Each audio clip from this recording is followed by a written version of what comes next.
What's the first thing that people do if there's like a murder and there's a list of suspects? Who did it? Like they're looking for a motive, right? Because there must be like a reason.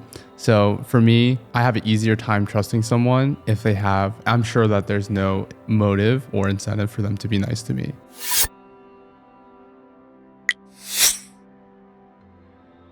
I'm here today with Elliot Choy, one of my favorite creators and friends, who I argue helped reinvent the college vlogging genre, who now today chronicles his life and business beyond college, living in LA, New York, building businesses and all the things. Yeah. How did I do? Is that You're natural. You're natural. Wow. Yeah. How long have you been doing this podcast? Only a little bit of time, but just trying to share with viewers in the world a little bit of how I see you. Do you think I missed anything? Would you like to add on any additional? I think you went above and beyond. Yeah. Okay. Yeah. Well, something I just learned right now, Elliot also previously was a very strong extrovert, but now becoming a little bit more introverted in your older ages. Just like in the middle. Yeah. Yeah. Depends on the day. Have you ever taken the Big 5 personality test? Yes. It's like ENFJ, that type of thing. Kind of. So ENFJ. Oh, that's different. This is I have taken that one as well. So ENFJ is Myers-Briggs, right. Which, believe it or not, has no scientific basis and was invented by two household wives, a mother and a daughter, or like two sisters, who just are like, hey, I feel like personality is really important. Let's just come up with our own metric and framework of how to do it. But they did such a good job marketing it. It really took off. And the Big 5, so it's an acronym, OCEAN, stands for O is for openness, C is for conscientiousness, right. E is for extroversion, A is for agreeableness, N is for neuroticism. It's actually very scientifically rigorous, and scientists genuinely believe they call it the 5-factor model of personality. It covers the gamut of who you might be and who I might be. I've taken it before. Yeah. A few years ago, and so I don't remember exactly. Well, based on what you know about yourself now, openness, how open do you think you are? What's the other side of the spectrum? So it's a scale. You can be not open, which is 0 openness. Sure. Or you can be 100 extremely open. I would say I'm not that open, which is a flaw for sure. Well, I love the immediate, you're like, and I'm aware. Well, with the exception of neuroticism, I don't think any one of these traits is actually good or bad. There's always it's a capability, and it's positive in some situations. I think it can be subjective. I would generally say a lack of openness is a weakness. And so that's a weakness of mine. Why do you think that's a weakness? I just think it's important to be open-minded because it's a flaw to assume that your opinion is the right one or the only one. Yeah, that like you have to consider other perspectives. That's the complementary example right there.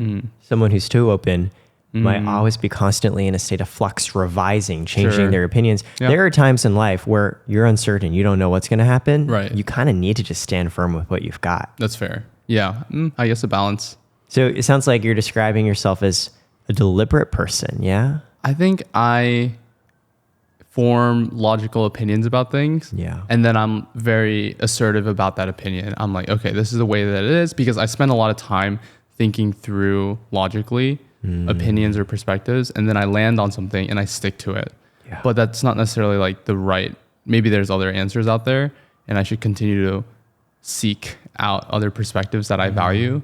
But yeah, I definitely am getting better at it, but I used to have a tendency to just write off any other opinion that I thought was just totally not in line with my logic. What's an assertive opinion you held before that you're now like, that was not what I think I should have held? Oh, interesting. I don't know if I can think of one off the top of my head. No worries. Yeah, just a general characteristic. Yeah. Very similar. I just have like really strong opinions on like this situation is like this, life is this way, this person is this. I remember the first time I ever had my assertive, explicit opinions broken is actually in college in my sophomore year. I was like super sad and not happy with life. And one of my friends was coming over and she was helping me a lot. And I had been operating under a model of the world where I assumed dog eat dog. Every person is out for their own benefit. You've always got to be looking out for number one. People only help when it benefits them, right? And I was like, why are you being so nice to me? Person I barely know, and I'm very sad and you're just listening. And she was just like, yeah, like, why wouldn't I be? And I was like, oh my God, this person is operating under a different set of assumptions than I am. Like my mind was blown. Yeah. And since then, I'm sort of in the middle. I'm like, yeah, people often are thinking this has helped me, but that doesn't mean it's not genuine when they're also like, can I help you? Yeah, of course. I think you always have to just consider, like, I'm really big on motive.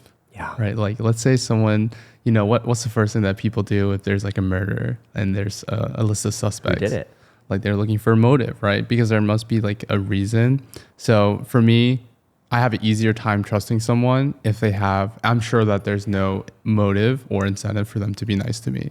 Fascinating. So for me, I used to feel a lot of anxiety over this because I meet someone. There used to be this expression we learned in consulting, which is release the agenda. Kind of to your point, when you meet someone, don't try and have an incentive or motive in place. Just try and focus on getting to know them. Sure. And I was like, okay, like I really am fascinated in getting to know you, but there's also potential business value. Yeah. Does that make me a bad person? And for me now, I'm like, well, it's both.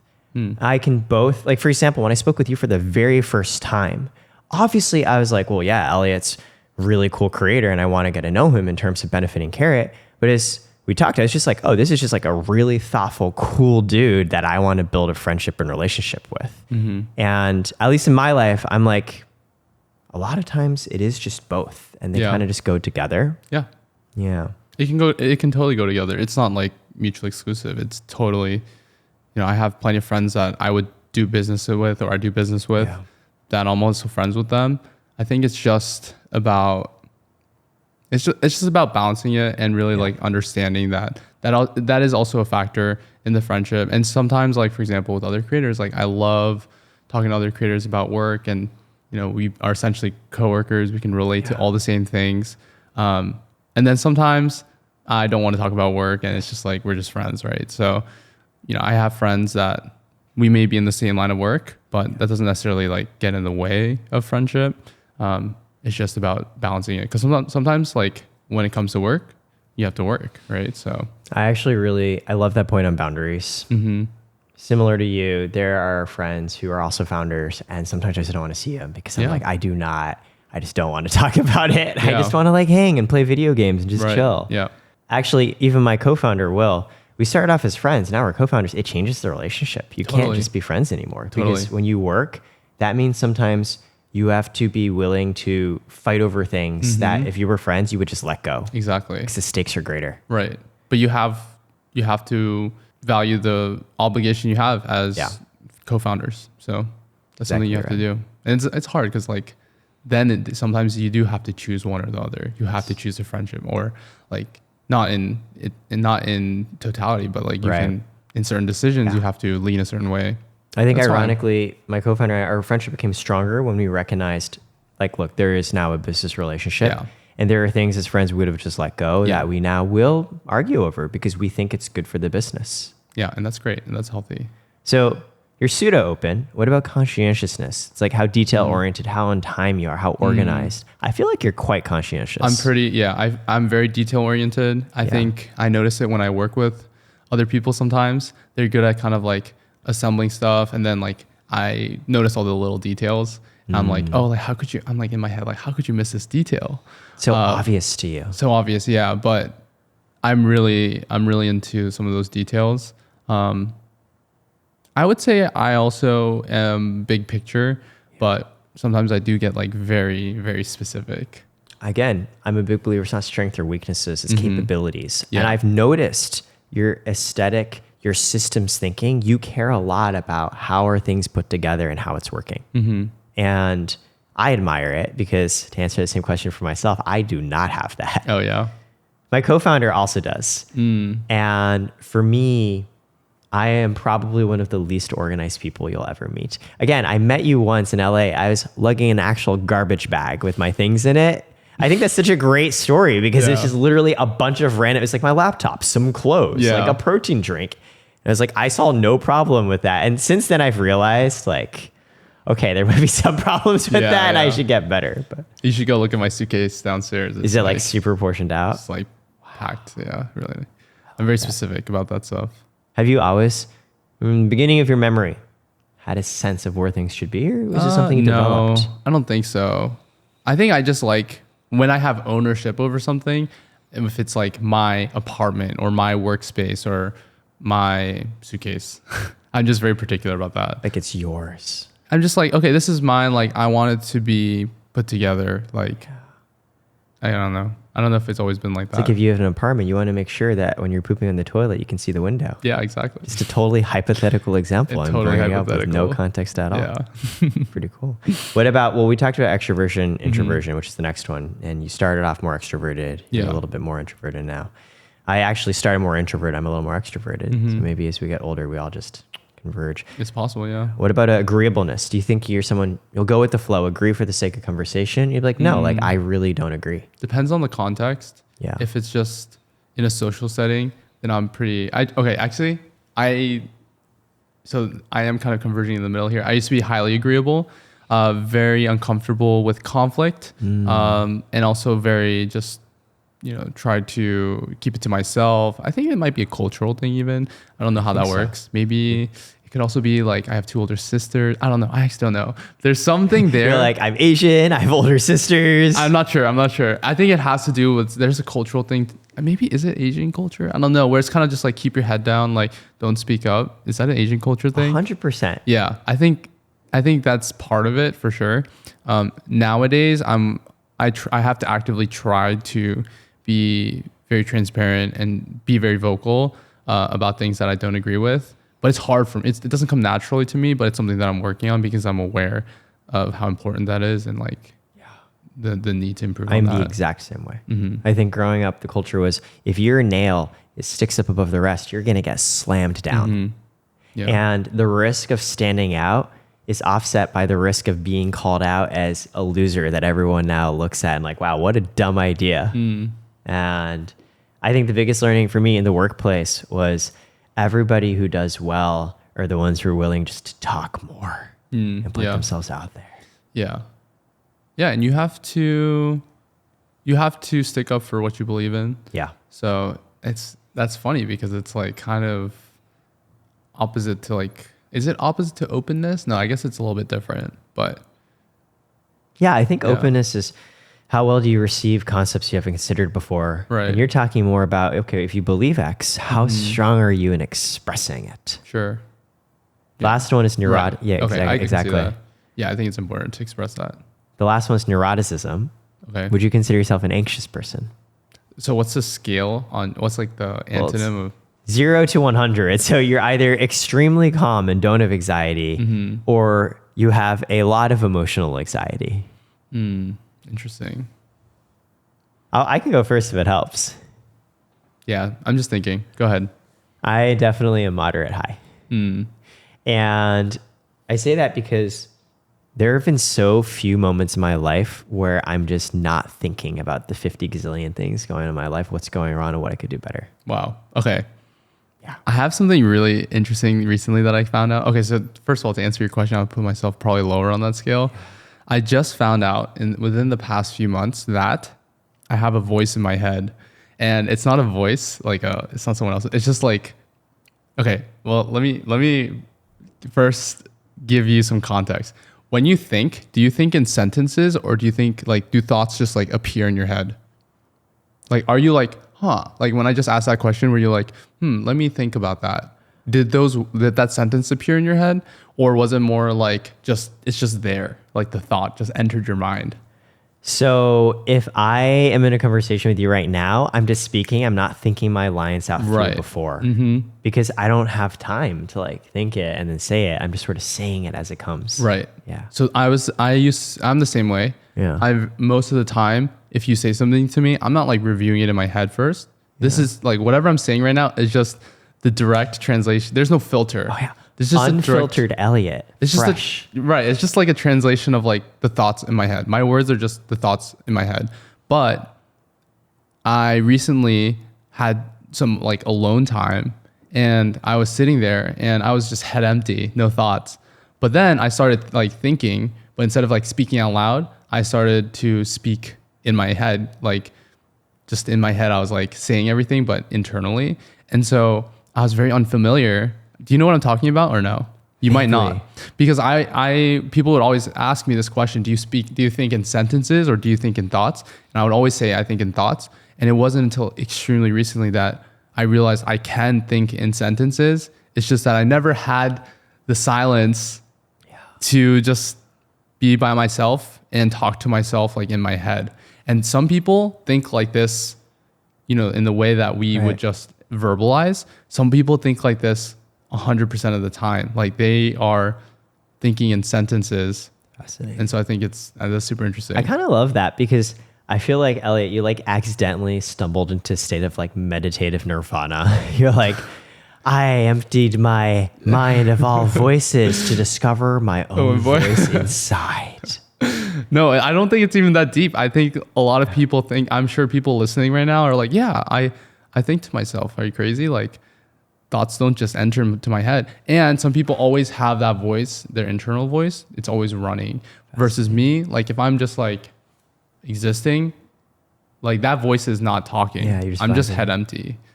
And so I don't know if you're like that or if you have that voice. So I'm like so that. If you're not fully aware of it, you might just be fascinating. The former, which is just that voice is not constantly going. So I only hear the voice when I'm anxious. When I'm in the moment and I just have to go with the flow, I act. But if I'm worried, I will play like, what if this happens? What if that happens? I see. I wish I had like a cool inner oracle voice, not like a, oh my God, what if this happens voice. I actually think that everyone has that voice. I never accessed it until like a few months ago. Damn. Yeah, it's really weird. It's like I'm hanging out with myself, but like in my head. I can just like talk to myself in my head. Wow, that's kind of cool. Yeah. Would you be friends if there was a twin of you out there in the world? Would you be friends with him? Okay, so this is what I'm saying is that like it's like when I'm having a conversation in my head. Yeah. It's like I'm talking to myself. It's kind of like journaling. Like journaling, you get to like talk to yourself. It's essentially that, but instead of having to journal, it's like doing it in my head. Wow. And so it's so weird because like I only really access this when I'm alone and it's very still and I don't have a lot of distractions and stimulus. But in those moments of silence, when I'm kind of like hanging out with myself, I'm like, wait, this is so uncomfortable because I don't spend time with this person. I hang out with my friends, I hang out with my family, I talk to other people, but I'm never like talking to myself.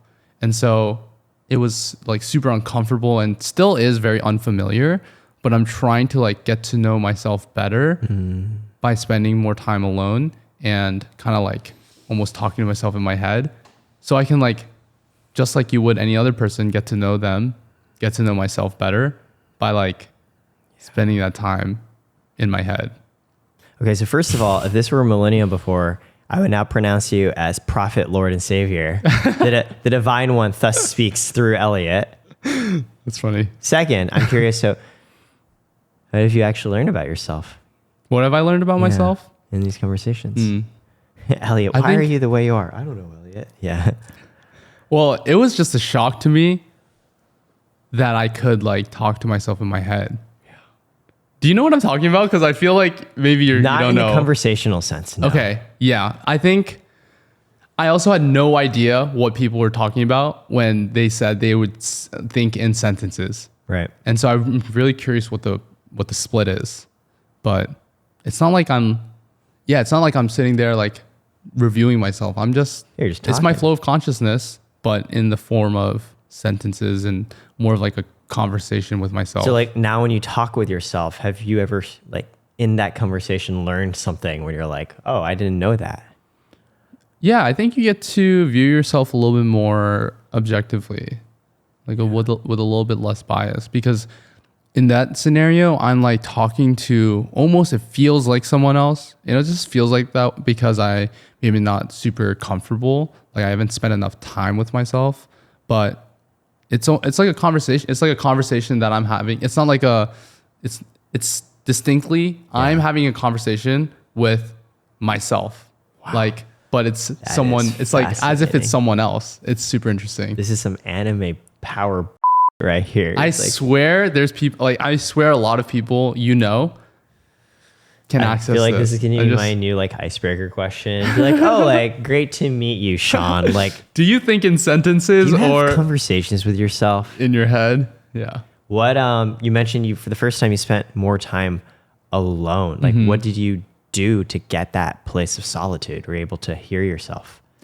Just turning off my phone and just making time for myself mostly, because most of the day I'm working, and then any other time that I'm not working, I'll fill it up with like hanging out with friends. But now I try to at least once a week just have some time to myself where I'm not being distracted by stimulus, so that I can like hang out with myself. I love that. Yeah. Today I was hanging out with myself downstairs. Yeah. So now we're going to play a game. Sure. For those of you who don't know, this is based off a New York Times study on 36 questions to fall in love, where many pairs of participants were given questions around vulnerability. Hey, I'm sharing something real. And reciprocity. Hey, don't on it. Please share something vulnerable back. At the end of this, many of these pairs became friends, and one pair, as I mentioned to you, Elliot, downstairs, they did get married. Wow. Is that your goal with me here today? Hey, man, I just want to deepen our friendship and relationship. That's not how you use labels here. Okay. So there's 3 different levels. And before we even choose one, we're going to do eye contact. I'm going to count down from 3, 2, 1. And when I count down from 3, 2, 1, we're going to make eye contact. Sure. And the first person to look, oh, damn, you're like pushing the glasses up your nose. I want to make sure I can see you. Okay. Okay. So the first person to either look away or blink. Oh, it's like a staring contest. It's like a little bit of both. They're going to pull the first question. Does that sound good? Sounds good. All right. 3. Just to let you know, I'm very comfortable with eye contact. Well, so am I, buddy. So I guess we'll find out. But maybe not the blinking thing. My eyes are kind of dry right now. You ready? 3, 2, 1, go. Can we talk while we're doing this? We can talk. Okay. So how do you know you're comfortable with eye contact? So, oh wow, my eyes are getting dry really fast. Yeah, dude. You talked a strong game. You talked a really big game. Wow. I said I was comfortable with eye contact. I didn't say I was. Are you blowing air in my eyes right now? Okay, I'm playing their water. I was about to cry. There's literally tears coming out of my eyes. So how do you know you're comfortable with eye contact? 4-hour work week. There's a exercise in there that talks about making yourself uncomfortable and getting yourself comfortable with being uncomfortable. And one of the exercises is staring people down, strangers, in any context. And I still do this sometimes just for fun, but I will go just stare at strangers until they look away. But the only rule is you can't look away. They have to look away. And they always look away because people are so uncomfortable when strangers stare at you. But I will just do it. And sometimes you'll get someone who like battles you back, but I never back down. And so they always end up looking away. But it's really awkward for like, if it's a longer stint, like maybe 15 seconds of just like staring. This is some assertive dominance level energy right here. / like, I don't know, man. If I saw you just really deeply eye locked with another person, I'd be like, there's some unresolved sexual tension going on here. Well, maybe that's why it makes people uncomfortable. I don't know, but it does make you uncomfortable as well. But kind of overcoming that's great. All right, exercise. So if Elliot were admitted to the X-Men, so far, has conversations with himself in his head. Superpower number 1, super number 2, will not look away. Will continue to stare at you until you back down. Until you crumble. That is so fascinating. Yeah. So you just like started to do this, like you do it with men and women. Yeah, just anyone. Have any of them ever like come over to talk with you? No, they usually just look away after a certain point in time. And then a lot of times, well, usually after they look away, I'm like, okay, sigh of relief, I look away. But then sometimes they look back, they're like, is this guy still looking at me? So you're deliberately trying to create discomfort for yourself. For myself, yeah. I remember I did once in Silicon Valley go to this conference where the organizer was like, you need to do things that make yourself uncomfortable. She gave us these prompts. Like one of them was you had to go up to a stranger and ask them for bus money. Wow, that's a good one. So I did do that. And I think I just like looked so like young and hapless that it was okay. Because I was just like, it was believable. Yeah, they're like, okay, he's not trying to mug me. Like he gonna do shit anyways. Like, right. All right, here, I have a nickel. But I did feel extreme discomfort. Or there's a period in college when I was learning how to be a functional human being where I would just... As we all do. Yeah, of course. I went to the Harvard bookstore and I just strike up conversations with people there. Like I just be like, that's a great skill. Something to talk about. Yeah, you're good at talking to people, so I believe that. Thanks. I'm sure that was helpful too. Trauma forged. Must learn to fill the uncomfortable silence. Beep boop beep boop. Yeah, exactly. Inputting ChatGPT API now. How to talk to humans. What about well, do you think for yourself knowing how to talk and hang with people is natural or developed? I think as a kid, like I would always be friendly and like have a lot of friends, like just always. I love like the air quotes. You're like friends. Well, because like as a kid, you're just hanging out with whoever. But I feel like I was always very, maybe, I don't know, maybe I was just always put in social settings. So I think I've always been comfortable talking to people. Also in college, I think I got better at it because I was pretty awkward in high school. And I think college, a lot of it was being put in environments where I was talking to a lot of people that were very different from me. And so that was super helpful in getting to talk to anyone, because I think that's a great thing, like just being exposed to diversity. If you met your high school self, what do you think he would think of you today? Oh God. That's super interesting. Like buzz cut-ish. You used to have a much shorter hairstyle. I'm picturing 16-year-old Elliot here. Yeah, I don't know. That's really interesting. I'm pretty different. I think I would have been somewhat shocked just because I'm so different from high school.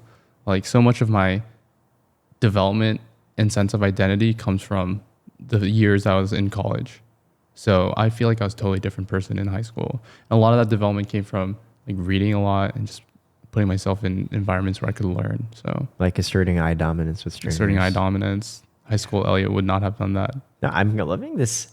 I mean, I tease on the X-Men powers, but I love the thread of self-development here. You're like, yeah, I spent time alone to be with my thoughts. I wanted to learn to get comfortable with discomfort. So I stare at people until they get freaked out. I want to be like a modern day monk. Like, I think a monk is isolated from society and learns discipline and control over their mind. And I'm far from that because I'm totally like, I look at my phone every 5 seconds. You're like worldly pleasures. Yeah, worldly distractions and stimulus. That's, I mean, Super Smash Brothers, poker. Exactly. It's like very, I'm not there yet, but I would love to get there because I think I don't want to be isolated from society because I want to like contribute to society. I want to be a part of communities and people. But at the same time, I'm always like trying to gain more control over my decisions in my mind. So I kind of not easy, like, though. It's hard. I agree because there's too many things. I kind of like that concept where you literally just like for a year, just live by yourself in the woods, like Robinson Crusoe or Henry David Thoreau, and you just go for it. And studies have shown monks have perfected their mind-body control to such a degree they can even regulate their own body temperatures. Really? So there's a study shown they were able to consciously move heat into the palms of their hands. Wow. I can do that. Just kidding. Like this is like Elliot's third superpower, like incredibly warm massages. He's like, let me lay my hands on you. my child. Your hands are cold right now. Yeah, okay, so Elliot has a lot of work. Oh, your hands are so cold. My peripherals, my feet, my fingertips, they always get cold. Dude, this is like some Edward Cullen Twilight vampire where like Bella touches Edward. He's like, why are you so cold? That's funny. No, my peripherals are always cold. I don't know why. Maybe this was like when you build a character in video games, you like allocate your different points. It's like 15 points into eye contact, assert dominance, like 0 points into like keep his fingers warm. Yeah. Like who needs that? Yeah, that's where it all went. So you just run cold. Just my fingertips and my toes. You're like, not my heart. No, that too. Ice. Nice. All right, level 1. All right, let's do it. I blinked first. We're going to pull the first question. Okay. What character would I play in a movie? If you racially stereotype me, I'd be so pissed. You want me to racially stereotype you? Please do not racially stereotype me. What character would I play stereotype you right back in the movie? Okay. I have some ideas. Let me think. All right, let him cook. I'm narrowing it down right now. The problem is I'm not very well versed in my movies. I'm going to be honest. I think it'd be character type. It doesn't even need a specific character. Character type. I see, just like personality and stuff. Like a trope. The hero, the villain. I can only think of like 3 movies right now, like Shrek, B movie, like Inception. I don't know. I can only think of like 3 movies. They would just point at the 3 movies Elliot thought of are Shrek, B movie, and Inception. High School Musical. Oh, that's 4. All right, fine. In Shrek, let's pick which character there. Shrek? Wow, I know, what a diversity Wow, of no, characters. come on. Let me think of a movie. I really want to answer this question. Donkey. I'm not Donkey. Okay, so immediately what I was thinking of was, startup founder. You work really hard. I was thinking of, like, What was I thinking of? Oh, The Social Network. Yeah. Okay. But I don't think I think you're really good with people. I think you're really friendly. And so I that's why I don't think that's a good fit character wise. But you're very driven and ambitious. And I think you're very smart. So I think trying my best. I think that was what I gravitated towards, but that's not the right character for you. I thought you were going to be like, yeah, you're like really smart and driven. So like Shrek. That's what I should have said. Oh, shit. Okay. Man with a mission. I don't know. That's tough. I don't really, that's not a good question for me. I'm really like bad with pop culture. Like, I don't know, like, whoa, there's a lot of self.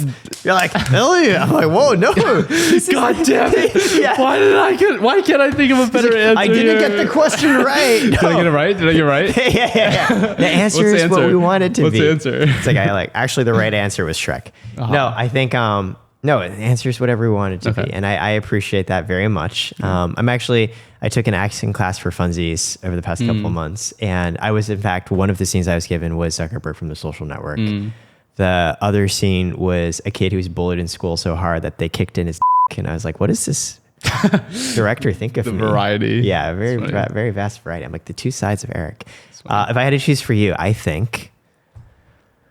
I also don't watch that many movies. So clearly the two of us are just not. We watch YouTube. Thank you very much. Yeah. But if I had to go with a character type. Okay, so there's this trope. It's called the 5-man band.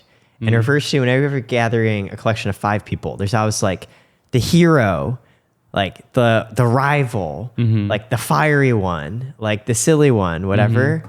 It's like Power Rangers, right? There's always like red is like always the leader. Sure. And like blue is always the rival. Or like in Digimon, right? There's like Tai with Agumon as the leader.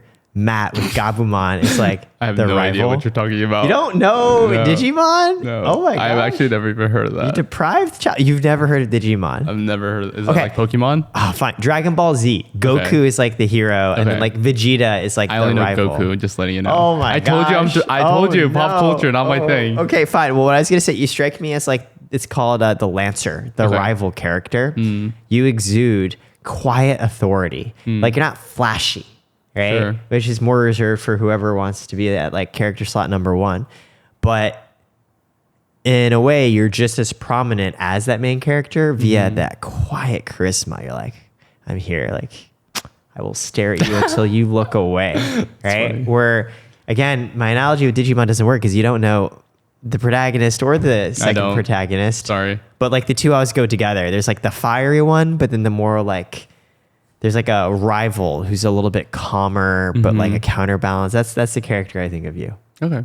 I like that. Yeah. I mean, none of this works. You don't know any of my examples. I can resonate with the general character description that you've provided. Well, I'm trying to choose between the movie options you've given me. So like Shrek, Inception, and the B movie. Like I'm not, don't have a ton of options here. These were actually the 3 formative movies of Elliot's childhood.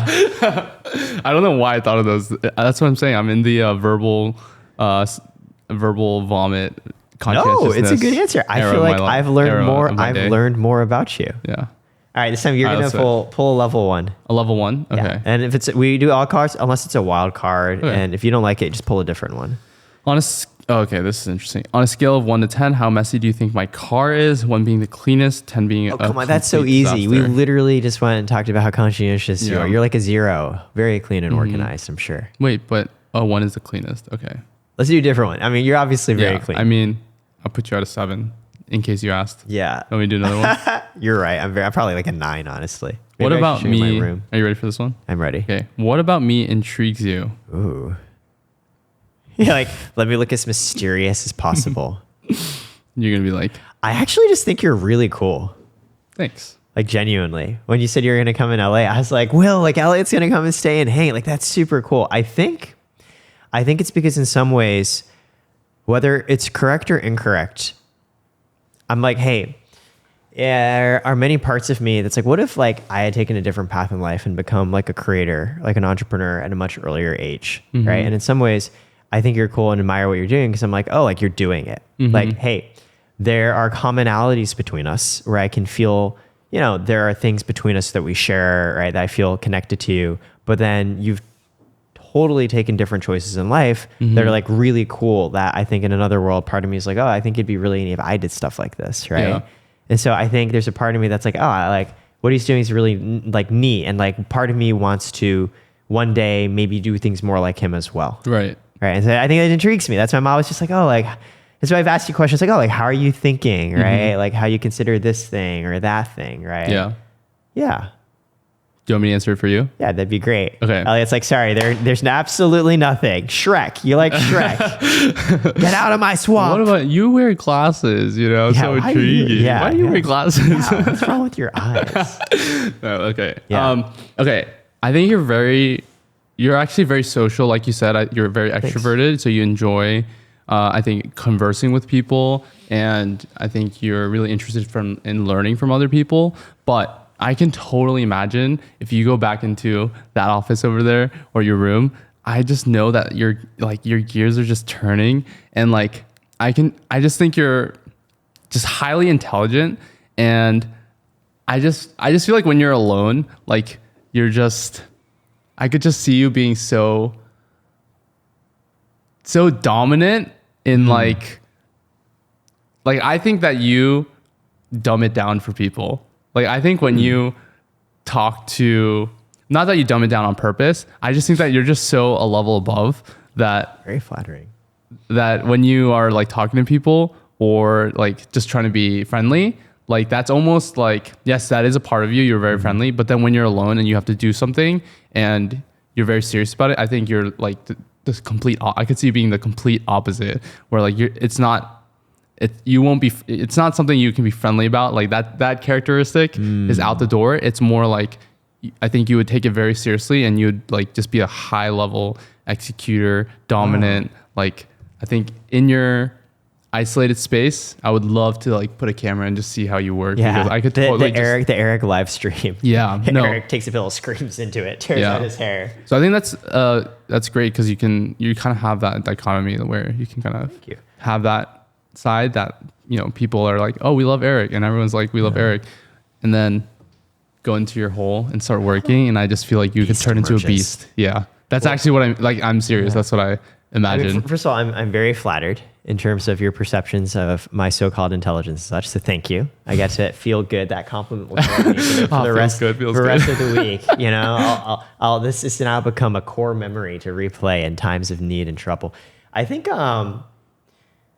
yeah, I think you're right. Not in terms of the, like, I suddenly become hyper competent and smart, but in terms of the, like, definitely, I think when I'm worried or anxious, I think I become less patient. When I'm not sure what's going on, then I think my impatience becomes much stronger. And because of that, I become a lot more, I'm going to keep driving and pushing at this and just not let go ever. Like, I think inside you're like a beast that has it like controlled, and then I think in your own lair, like you can go and like just cook. And I mean that for work, and I mean that for all sorts of things. But for example, like if I was doing a deal with you, like let's say we're closing a business deal or something, like, and we were totally off, I wouldn't want to be on the other side of that table. Wow, you're very, very kind. Do you know what I mean? Kind of. Could you see that in yourself? I mean, kind of. Like, I feel like you would bring the guns firing. Like, you'd just be like, listen. I think that's why Will and I are a really good partner, actually, because sometimes I do have those feelings. Sure. But you have it under control, though. Well, yes. I think the way I think of it, I end up being 0 or 100. Okay. Where I'm like very friendly. I see. Or I'm just like super not, to the point where it's probably pointlessly destructive. Sure. And I think what I really appreciate about Will is he knows how to walk the middle ground and be assertive without being totally like too friendly and soft, but without like completely blowing into pieces. Sure. And so I do think you're right. I do tend to have like the dial is like, hey, I'm having a great time. Or like, oh my God. Right. And I think Will's better at regulating, and I'm trying to do that as well. Yeah. What about for you? Do you think in times of clutch moments, do you feel, is it more of a sliding scale, or more like, this is Elliot now, this is Elliot now? I'm like pretty in the middle. Yeah, I would say. I think so. I'm not too like extreme. Yeah, I think those you're ways. right. I think one of the reasons, like, there's a reason why I'm friends with you. There's a reason why I'm friends with Will, right? And presumably why you're both friends with me. I do think there's a bit of complementary personalities here. I think in a way it's good. What I'm hearing from you is you're a little more even keeled, right? In that there's less of a change from, hey, you're just vibing, you're having a good time to, okay, this is really serious, right? There's a little less of a swing. Yeah. And I think for me, I am an emotionally sensitive person, so there can be. And I'm aware of that, which is why I try really, really hard to regulate emotions appropriately. Yeah. But yeah, I think when I'm really scared, that other side of me can come out, and I try very hard to learn how to channel and manage it. So I agree with you. Maybe not the like hyper competent beast mode Eric comes out, but like, oh my God, Eric is freaking out. Like, woo, like calm. It's gonna be okay. I think you do a good job. Thanks. It's a balance. The last thing this wasn't quite in the same what about me intrigues you, but I also just want to say a moment we shared I really appreciate. We were at Vid Summit like a year and a half ago, like 2 years ago. Yeah. And you remember at the Dave and Buster's.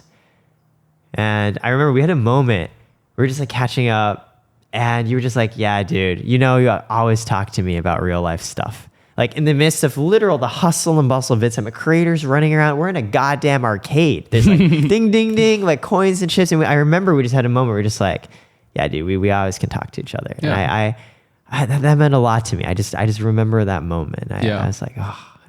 Because I think like, honestly, there's a lot of roles we might play, right? Or, responsibilities or there's things that define our character, but this is true for anyone, but at the end of the day, we're just like two humans chilling on this earth. Human beings. Yeah. And I think a lot of times it's like, you don't get to be really authentic, or you don't get to be very, very like vulnerable. Yeah. I've always been someone who's like pretty vulnerable, and that's also like something that is not necessarily the best thing, right? You have to regulate that so that you are like, I mean, I for one, I love it, but I hear you. But I think you're also similar, where I think you are very real and honest and vulnerable. Yeah. And I think, we're both kind of like that. And so I do think there's not like a smoke and mirrors, you know? I love, even in the middle of everything, we always have moments where we can be unguarded. Like I remember VidCon too. Do you remember we're at that dinner? Yeah. There's like that VC dinner. I thought that's what you were talking about. No. There's one at Vid Summit. We were like the Dave and Buster's, and there's a lot of people running around. Yeah. But at VidCon too, we were at dinner and we stepped down. We also just had like, everyone's like in the dinner, they're like networking and talking. And I was just like, okay, I'm actually really tired. I'm just step out and you step down. We had like just like a nice moment of just catching up, and then we both went back to the dinner. Yeah.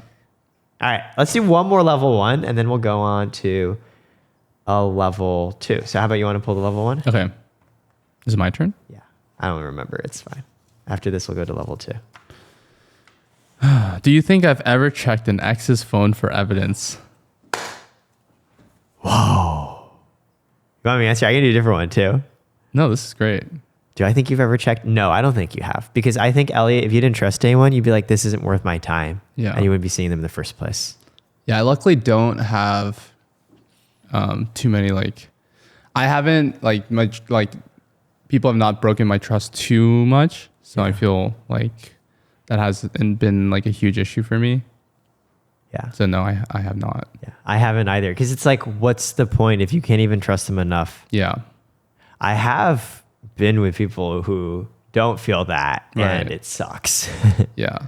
But it's just sad because it's like, that comes from like an insecurity. Yeah. So they don't feel confident enough in the trust that you guys have. But, it can be grounded, right? Like if they had a bad experience in the past, and so you can't really, you shouldn't do it, but I could understand potentially why you might have like a lack of mistrust if you've had previous relationships where you really did trust someone and that trust was broken. That can be really detrimental to your ability to trust in the future. Yeah, I don't think, there's like, it's easy on TikTok to be like, oh, this was toxic. Like, right. Gaslight, gatekeep, girl boss, whatever. Like, sure. I think toxic behaviors are just behaviors that you learned to protect yourself when things were really, really bad, that you had to do these things to protect yourself. Yeah. But then when the threats receded in your more normal situation, you're still following that behavior because that's what you learned as a kid from your parents or in other romantic relationships. And now that behavior actually hurts you. Right. Just a mechanism. Yeah, but there's a reason why it was there in the first place. Kind of like a safety mechanism. Exactly. Yeah. All right, level 2. Sorry, what were we about to say? I said, shall we move on? Let's do level 2. Ooh. Elliot, has a stranger ever changed your life?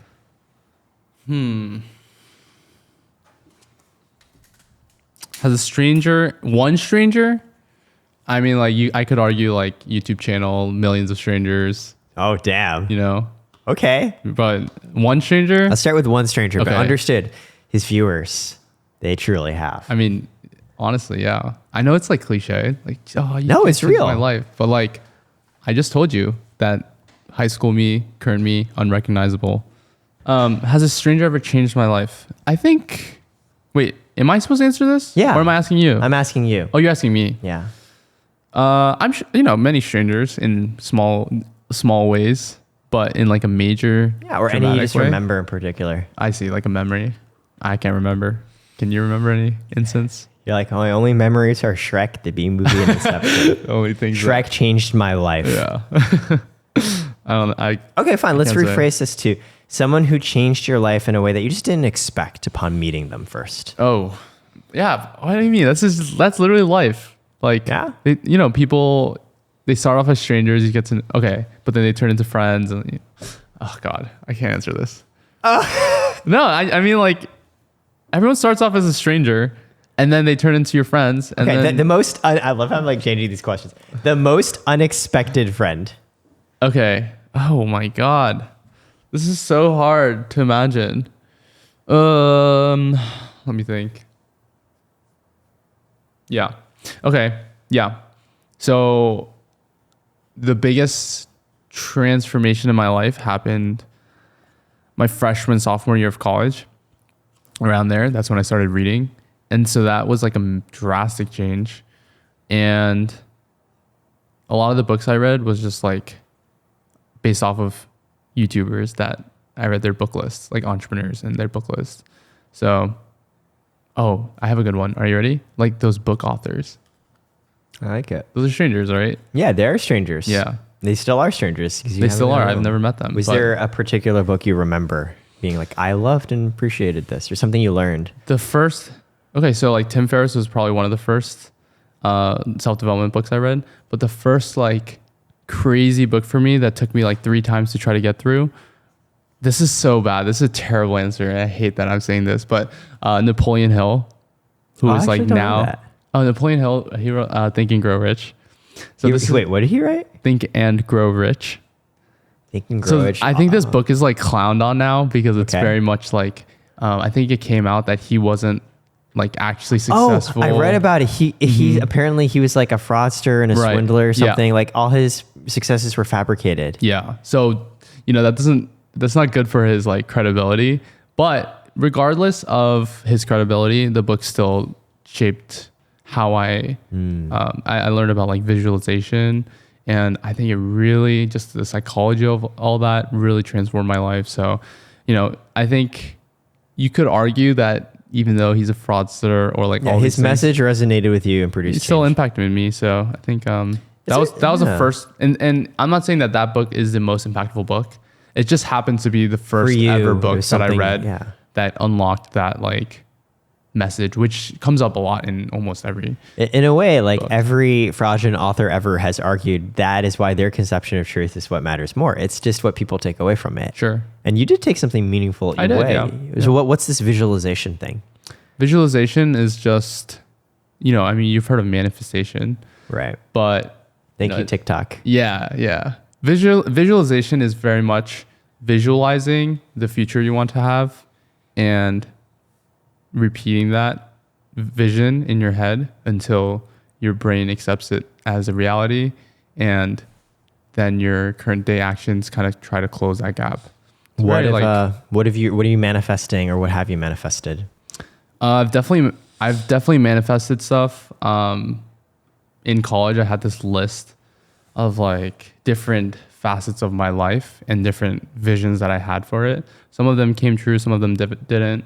But when I had like 30 subscribers on YouTube, I wrote down like I want to achieve the vision of having 100,000 subscribers. And specifically, the vision I had was having people come up to me in the street and saying, hey, I really like your videos, and like your videos impacted me. And so that it's not about like, make $100,000, get 100,000 YouTube subscribers. Like that's not a vision.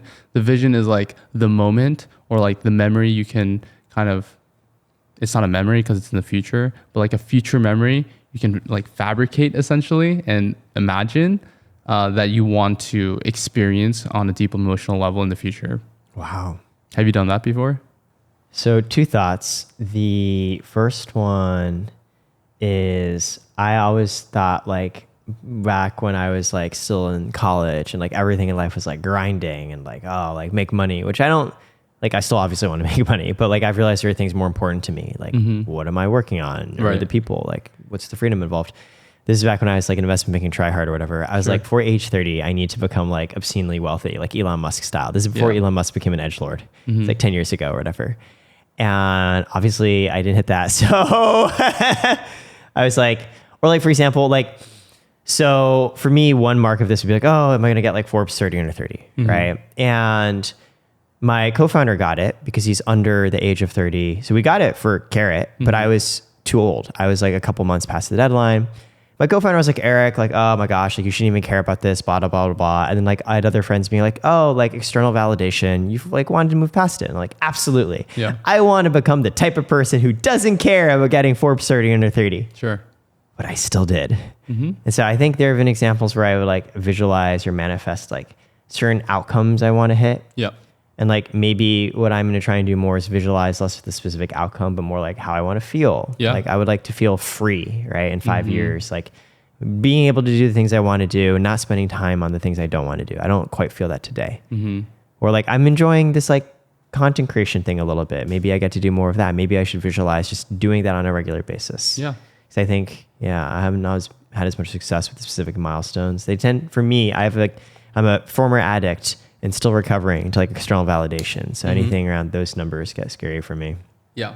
That's a huge topic. I love this topic. Yeah. External validation is such a huge, it can be a huge motivator. And then on a long-term scale, it can be like actually not as effective. There's lots of studies around it, but it's so real because ego is a thing. And I don't mean ego in like a bad way where people are like, oh, you have ego. I just mean purely like the sense of self, that ego, and being very mindful of it just because so like for me, I'm very mindful of this. I was super ego driven. And when I used to visualize, everything I would visualize was for external validation in a way. Like it's because I wanted to show to people, oh, I made it. And like it was very effective because at the time I was very ego driven. And I still am because I'm, still young and I don't know, I guess I love still the have awareness. ego. I'm also ego driven in a way, right? I'm trying to get better, but I am. And sometimes I'm like, why is this a bad thing? Let me leverage it and try to motivate myself. And sometimes it does get me through like short-term motivation. But I think in the long run, eventually the importance of that kind of like goes down. And what's more sustainable is that internal motivation. And I always struggle with this because I know that, of course, with the blink of time that we're given, like why would I spend my life trying to please anyone but myself? Right. But we're human. Like that's kind of like, I guess it's a sense of, you get a sense of satisfaction from respect and praise and all that stuff. So I think it's good to be aware of it. And it's so interesting because looking back at like my Instagram stories, I'm like, wow, that's so ego driven. And it's so like embarrassing.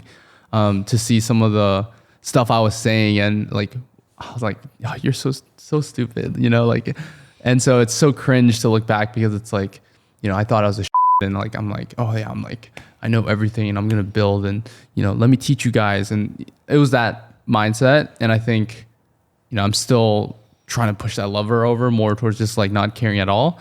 It's not going to happen overnight, but I think just constantly working on that is part of it. Yeah, dude, I so get that. I'm the same way. It's like previously super ego driven and it was actually effective in a lot of short-term achievement.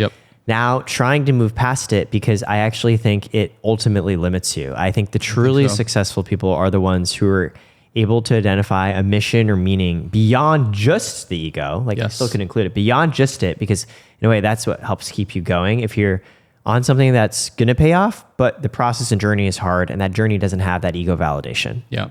So I am also, it's hard and I still have a lot of that, honestly. Yeah, it's hard. I think it also, for me, it stemmed a lot from like insecurity. Yeah, like me it's too. Very much just like, oh, like I don't know my worth, and I don't like, I didn't know, I wasn't confident in myself. And so I needed that external validation to kind of feel like, okay, I'm doing okay, you know? So I think a lot of it is overcoming that as well. Do you feel that validation of self now outside external? Do you feel you've developed that? You're there, or TBD? For me, what gives me the most sense of like me being proud of myself is that discipline over my mind. When I like, because when I'm by myself, there's no like, this is why I like having some alone time nowadays, because there's no one's gonna know what I'm doing. It's just me and myself. And so I can't lie to myself about what I'm doing in my alone time. Like, I can do whatever I want in my alone time, and I could say I'm doing this or that, but only I will know if I'm lying to myself and if I'm being honest. So in those times where I'm alone, like I always want to be acting in a way that like I can be proud of myself. And so I think in those times when I show up for myself, I think that's where I like build more confidence, because I'm like, okay, like I'm living my life, even when no one is watching, I'm living my life in the way that I'm proud of it and I can get behind it. And I think that's for me what builds confidence. Also, like saying that I'm going to do something and then actually doing it, like that builds a lot of confidence for me as well. It's so powerful, because you just described, like, if we're addicts, we're recovering addicts, external validation, you just described a situation where there's nobody external. Yeah. So it's just to yourself, which is like incredible. If you like fully build that into a loop of how that powers you, then you don't give a shit about anyone. Yeah. And I'm not perfect. Like, there's plenty of times when I'm like, damn, I should be working, or I'm not proud of the decisions I'm making by myself. That's normal. And I think it's just about like taking each of those battles and trying to win each one of them. But it's not easy. It's not easy. I'm definitely still not there. Ironically, for me, it's come like 2 steps forwards, 1 step back. Sometimes 1 step forward, 2 steps back. For example, I think going from Instagram to starting Karat required me to do a lot of mental work on, hey, you have to think about what you want to do outside the external validation piece. That was needed, because otherwise I never would have done a startup. I would have been like, it's going to fail and it feels so stupid, whatever. And now it's been 4 years since I've been doing Karat. I think some of those gains I made mentally have regressed a little, because now again, I'm stuck in the like, gotta like hit the next round, like gotta hit the next metrics, right? Yeah. There's been a couple times in my life where, so to your previous question on manifestation or visualization, I would make what I call a life bet, where I'd be like, hey, I'm gonna pick something, and it's so important to me to such an unhealthy degree that if there's a God out there, I will put my life on the scale and be like, I will get this, or I'm willing to like put everything at stake. And for me, I guess that's the closest I've had to visualization. I've only done it twice in my life ever, because I like, for whatever reason, this is, I guess, the mystical side of me. I'm like, when you do that, you have to actually really mean it, but then you have to pick something where you're like, okay, but like, there's a reasonable shot I'm going to make this work. Right. Yeah. And that's the closest I've gone to visualization. And in both of those cases, it did work out. So I'm like, in the back of my head, there's that side of me. I'm like, okay, I think it works. Like, if there's a God out there, when you make the stakes that high, he'll listen. Yeah. But you can't obviously do it too much. It's kind of similar. It's very much, it's just a commitment. It's just like, it's just going all in. It's like, there's no alternative.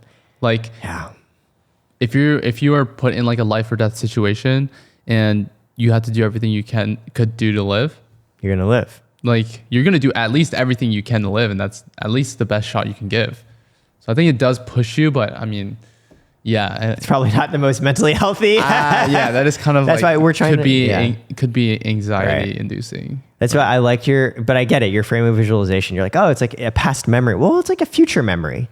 It's like a memory of something that hasn't even occurred, but you're so confident it will that it's going to become a memory. I'm actually not confident at all when I first start visualizing it. It's just through repetition of visualization that I become convinced that that is something that I'm entitled to almost. And so I'm going to do everything it takes to make it happen. Is there anything you're visualizing now? Not really. I'm in like I'm trying to decide what I want next, I think. What is the next goal? Yeah. Right. So I'm not ready to like visualize specifically, but sometimes I'll visualize short-term stunts. Oh, what's the short-term stunt you're thinking of? I don't like to share. Oh, secrets. Yeah. Secrets. Keep watching his channel. Like and subscribe. Elliot Choy. Ready. What is intriguing about? I'm just kidding. Yeah. He doesn't. Should we move on? Let's do another level 2, and then we'll go on to level 3 after. Okay. You want me to choose? Yeah, it's your turn, I think. Who even knows? What's the most pain you've ever been in that wasn't physical? I love the framing of this question. Well, it's like, if it's not physical, then obviously emotional. Like, what other spiritual, metaphysical, Yeah. aesthetic? Oh God, those shoes, so bad. It hurts my eyes. I can't. Maybe. Okay, pain that's not physical. I think every breakup I just go through just really, really sucks. You actually described this really well the other day, because it's a side of yourself that you're now splitting off and deciding is no longer going to be a part of yourself. So in retrospect, though, most of my breakups actually led to strong positive outcomes. My first breakup is what brought me from the East Coast over into the West Coast, where I joined Facebook, Instagram. Second breakup was around when I realized I like really, really like want to do my own thing. Third breakup was around like actually going and doing my own thing. Fourth breakup was like I'm moving to LA, and I'm going through one now, and I'm like, well, I don't know. Hopefully something good will come out of it. Historically speaking, there should be. What about for you? Yeah, I mean, same for me. Breakups, relationship breakups, friend breakups. Yeah.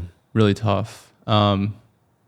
It's tough because physical pain is like acute. It's just sharp pain usually. I don't know. Maybe not necessarily. I'm thinking of those ads that are like, if you have sharp and acute pain, like please. Okay.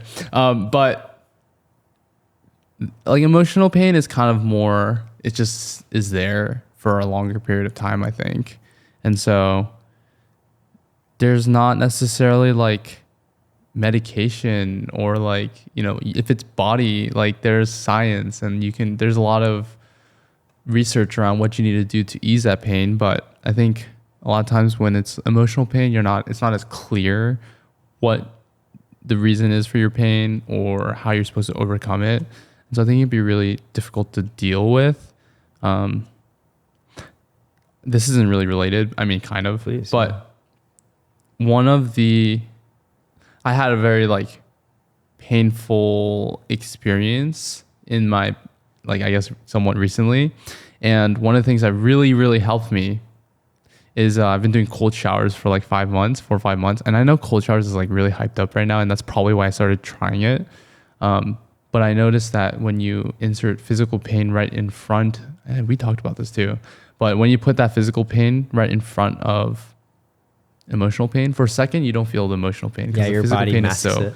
Yeah, your physical pain is so high that you kind of forget about the emotional pain. And this is the biggest thing, is like, that must mean that it's more painful than the emotional pain, right? And so if you're able to overcome that physical pain, then it gives you the confidence to know that you can overcome the emotional pain as well. And so it goes back to kind of the whole building confidence in your ability to overcome. And, a lot of times emotional pain, it just takes time. Like that healing doesn't happen overnight. So Do you still do cold showers even now? I do. Yeah. Well, I'm really glad, because you're staying downstairs in the shower. And it was really cold. It takes a while. It warms up. It takes a while. Yeah. At night I'll take a hot shower. Okay. And so I noticed that. Yeah. Did you wait enough for it to become warm? I just, it was taking too long. So I just, oh my God, I you just went went for cold. it. Yeah. So, but at night I try to take hot showers. I've had, because we host the last person who stayed here. He was like, dude, like here's your shower warm up. And I was like, wait. It's never an issue for me. Well, in the mornings, it's not an issue. Because you've trained yourself to the discomfort. Yeah. All right, let's do a level 3 to pull one. I think we're ready. We'll do a couple of these. Sure. Heart of the cards. I'm ready. What has this conversation taught you about yourself? What is this conversation We can do a taught you different one about too. yourself? You're like, I need to watch more movies besides Shrek. That is, that could be good. Clearly. I need to become more cultured in the media.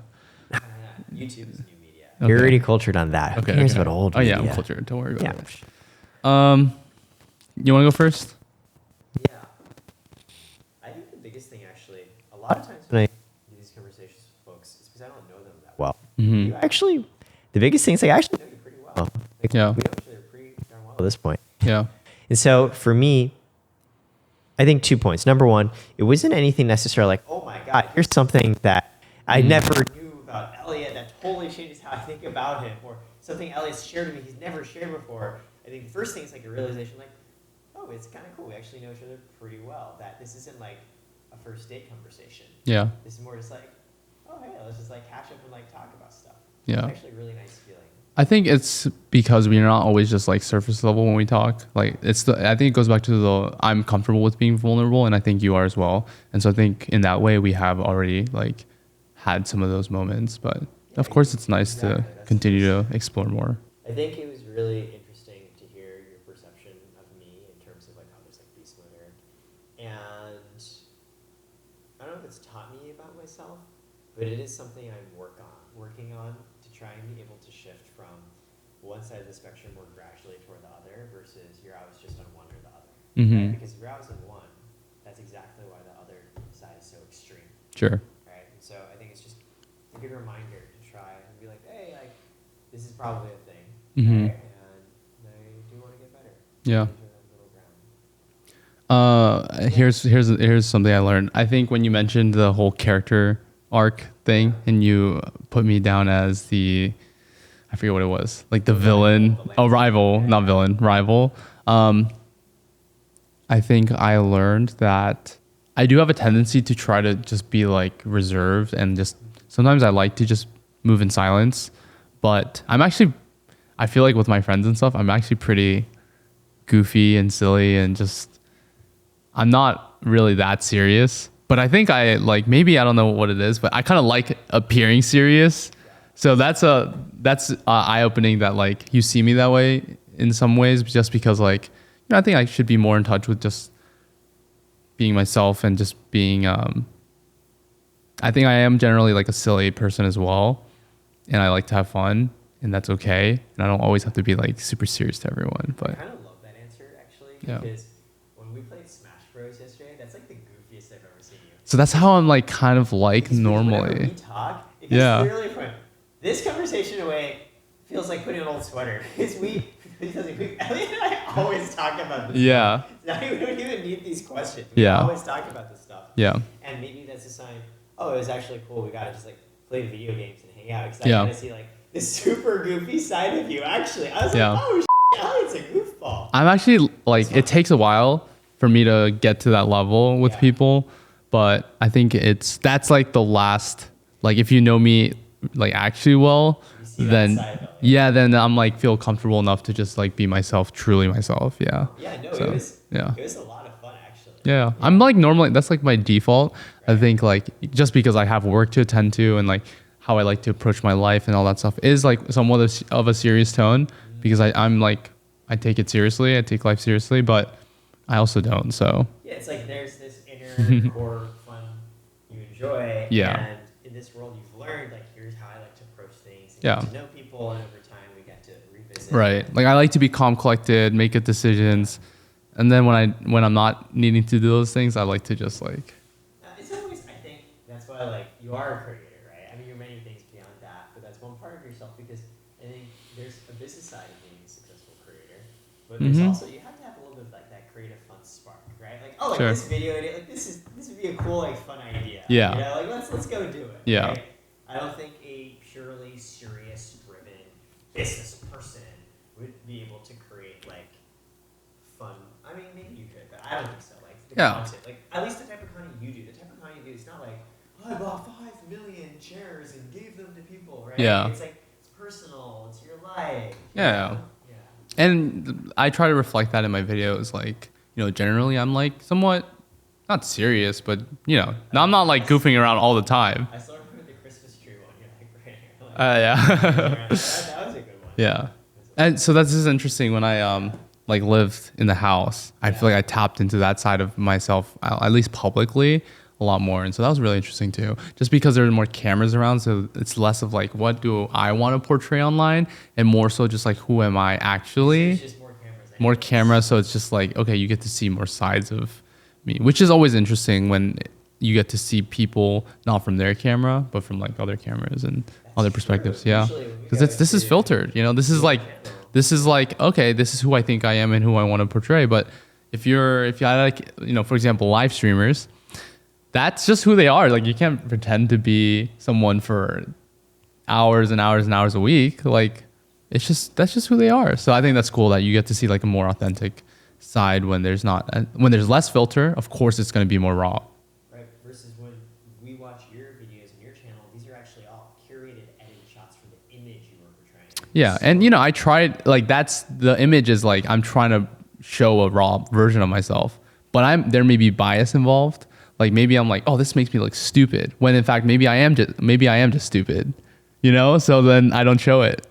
What a fascinating Wow, concept. interesting. I don't know. We're limited by literally where you're putting the camera. Like, you know, when we see you, there's like a lot of shots you do where like not just you, a lot of characters like, oh, you're like walking into a store, you're like walking into somewhere, and I also remember like, okay, so that meant like the camera was already there. Yeah. So like you had to like go in, like put the camera there. Someone had a camera, like come out and then come back in again. But it looks good, so that's what I like. Yeah. That's how you do it, but it's to give viewers the illusion that like, Yeah. oh, they're just walking. Yeah, there's a level of, you know, that's not a accurate depiction of the reality that that I'm filming. Like the accurate depiction of reality is I set that down and I walked past it. But I'm also trying to showcase like what that, like if I was like what going to the store would look like, I need to film that. So I need to set it down and I mean, it makes sense. go to the That's store. another level. If there's Yeah. just a bunch of other cameras around you. Right. Where, like, you just see Elliot. Then you would see that exactly. That's a level of additional level of like realism. Do you think so? You mentioned you share more of your goofy side living in the house because there's more camera there. Do you think you would ever do a sort of not just like the house, but like just like there's just a bunch of cameras? No. I like having a motive behind a video and trying to like achieve that. Like if I have a message, like I want to not just show every aspect of my life. I want to show aspects of that life that align with the theme of that video. You know, if I'm doing like a productivity video, I'm not going to show you like me, like all the scenes of me eating lunch in between shots. Like I'm just going to focus on when I'm going to the cafes to work or when I'm going to like be working. 'Cause that's the theme of the video. So I want it to be like curated in a sense. Well, do you think, for example, these videos, do you think people, your viewers who are watching, do you feel like you've portrayed or what you've shared today is very much in line with what they've seen already from your other videos? Like I said, like I'm not good at filtering things. Right. Like the thoughts that I have are I just say them. So I think in that way, people do see a real, very, like they know that I'm kind of just being authentic Right. because that's just how I am. You are in these Yeah. situations. Yeah. All right, one more. All right. Let's do it. You want me to All pick? up to you. Okay. Start with the cards. None of you recognize the You theme song I played the other day, except for Cordell, by the way. Yeah, I'm sorry to disappoint you. What do you think our most important similarity is? We both wear glasses, easy. Damn. Just kidding. Asian. Asian hair, glasses, easy. 5'7" to 5'9". Yeah, easy. I'm actually 5'10". Are you really? Uh-huh. I'm so disappointed right now. Sorry to disappoint. We're totally different in that way, Eric. I think Elliot probably just like when he's around me hunches to be polite, and I probably stand on my tiptoes. I'm so sad, you know. I'm like 5'7" to 5'8". I just threw in 5'9". Inch above her. That's I'm not funny. even 5'9". That's funny. No, 5'10". 5'10", we're totally different. I'm sorry. I mean, We're not similar that distance way. Between us is the distance between you and like 6 foot, the hallowed land. I'm almost there. I should break my legs and get that surgery. Oh, is it really blowing up on TikTok? Is it really? Yeah, they're like doing it. They left it. I was joking. I don't want that. I'm very comfortable with my body. Easy for the 5'10" Asian guy to say. Like, Is that tall for Asians? that's taller than the average American male height, period. No way. Yes. That's not true. Trust me. I That's know, not true. Because I'm like right around there. Really? Yeah. Okay. Well, if it makes you feel any better, I thought we were the same height, so I'm being dead ass. Shouldn't have said anything. I'm being totally Should have serious. said nothing. Yeah. We're look at us right now. We're literally eye Yeah, level. probably because my chair is yours. No, but I've never noticed it. So if that makes you feel any better. I love your, All right. I love your, like, I never saw how small you were. I never saw how puny you are. I went to a PT, a physical therapist the other day, because I hurt my shoulder, and he was like, your build is so interesting. And I was Yeah, like, you have enormous biceps. Thank you. Come on, flex for the camera. Yeah. Okay. Yeah. It's because you're doing those rows in the garage. Yesterday we were hanging out playing Smash, and then it's like 2 a.m. and Eric just goes and hits rows in the garage, and he's like, "You want to join?" I said, "No." I was very sad. Maybe next time. But yeah, he was like, your frame's so. He was like, your body's so interesting. You have like such a small frame, but you do work out. And I was like, okay, I'll take it. And then he's like, oh yeah, your posture's terrible. And I'm like, well, I knew I Okay, need to important fix that. similarity beyond Okay. glasses, Asian, and And height, yeah. 5'10"-ish. Let me think. All right, you go first, then I'll go. Okay.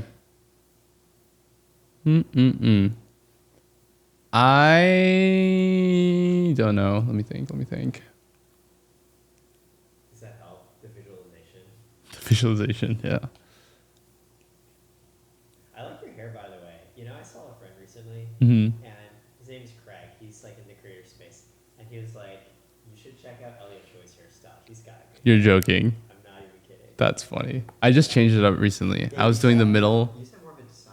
Yeah, I did it like this, and then I was like, it looked like curtains. So I'm going for more of like this. Yeah, so what do you go and what do you ask for? Like, I was just ended up walking out looking homeless. I actually have a haircut later today. Okay. In an hour. Just go on Pinterest. This is what I did. I go on Pinterest and I look up Asian male hair or just like male hair, and then I look up like styles that I like, and I try to imagine myself with my face and my head shape with that, and I just like That's okay. like never worked for me. See, that's what I really need generative AI to do. Like, make Eric look good with a haircut. I'm sure they have all those filters. Like they have all those like hair filters. Like I could try those. Okay, wait. Should I answer this question? Yeah. I don't know still, so I need to Okay, think. well, now I'll go first. Okay, you go first. Well, one thing I learned, I think both of us are on that journey of being very driven initially, and still in part to the external validation, desire for more, to feel validated by our work. Like, that's who we are worth as human beings. I think we still feel that, but both of us are like aware and in some ways trying to move past that. Yeah, I could see that. I think that's like a pretty important similarity. Yeah.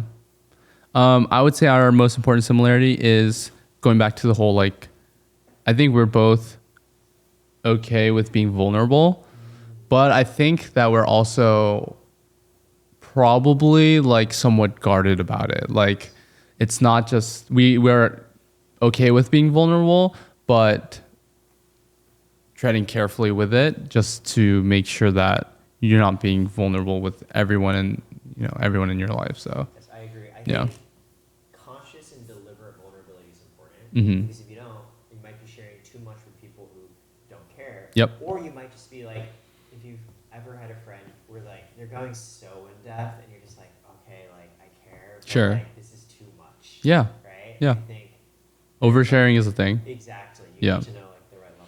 So I think it's like being comfortable and willing to, but also like not going nuts. Yeah. And I think you're building a big company, like you're very ambitious, driven, but I don't think I think you still have a good heart. And I think it's not something that's commonly found. I mean, not saying it's not commonly found, but it can, especially in the business world, can be overlooked a lot as a value. And so when I want to do business with people, it's always like, what do I think of their values as well? And so, yeah, I think you're a good person, and that's important because I think you can always like kind of see that. Despite your ice cold fingertips, I don't think that extends. I've warmed up a little bit.